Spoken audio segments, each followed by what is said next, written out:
How's it going, my friends? Just back again now for another potato reveal, and these are the Christmas potatoes in here. They are Sarpo Mira. I had planned on letting them go longer, but the hulls had died back, so they're ready for harvest and just have to take what we get. I can't imagine it's going to be a very big harvest. They weren't, the seeds weren't sown that long ago, to be honest. Yeah, it's a 30-litre pot. We'll tip it over and see how we get on. That's the compost left over from the last one. Just about to bring that to the polytunnel. Now, the soil mix in this pot is different. Different than I've ever done, actually. I had purchased some topsoil. Pretty poor stuff, to be honest, in terms of what we would want for growing in, but very, very useful. And what I did was I mixed 50-50 roughly some of my compost with some of the topsoil to make this mix for these potatoes, and it was just what was convenient at the time. But just to let you know, it's not all compost, it's 50% topsoil in here as well.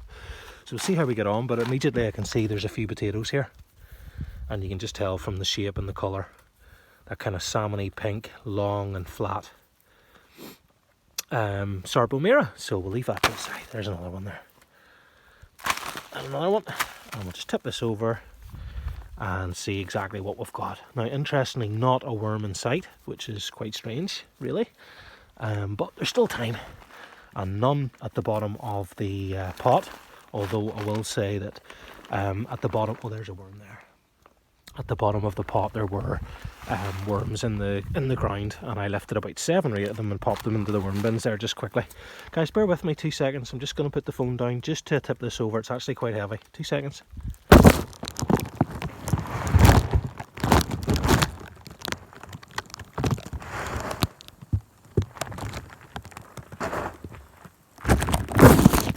Guys, sorry about that. So you can see it looks like all topsoil now, and I think that's just because maybe at the base of the pot I probably just put maybe 1/3 of a layer of just topsoil. It's just the way it was, guys, at the time. I don't normally grow like this. I don't normally have any topsoil, to be honest. I'm making it but this is what I had, and it was to try and, I suppose, to try and build soil, but at the same time conserve what I had, you know, if that makes sense. So just move this to the side. Potatoes just don't look half as nice coming out of the soil as they do from the compost. They're just not as clean. And this stuff is full of weed seeds, as you might expect. So you've got to bear that in mind when you're using it. Not a problem in here in this situation. But mucky, you can see that topsoil does get particularly wet, even though it's reasonably friable. There's a few more. Another one. There's another one. Nice to see.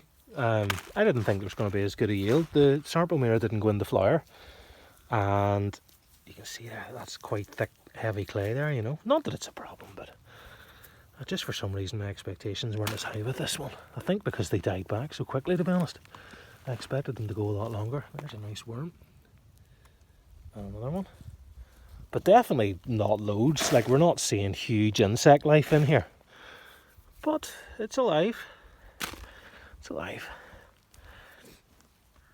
There's a nice one. See what I mean about that kind of Sarpo shape? There's a good example there.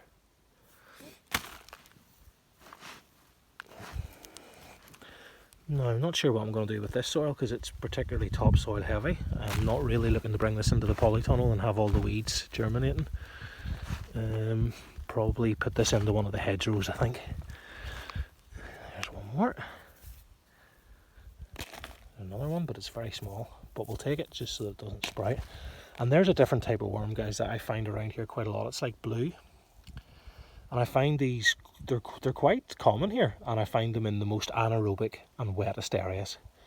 And I don't know, but I'm presuming that this worm is more comfortable in those conditions. There's never very many of them, but they're around everywhere, if that makes sense. But I normally find like 1 or 2, and it's always in the most anaerobic pockets that I find. Okay, enough ganching on by me. Just we don't see that blue worm talked about.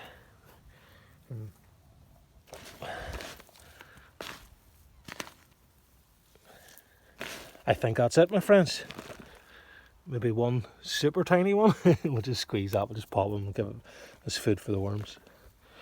And I think that'll do. So there we go. Don't have a wee tray ready this time, but let's have a look. You know, it's not bad. It's not the biggest yield ever, for sure, but some nice potatoes in there.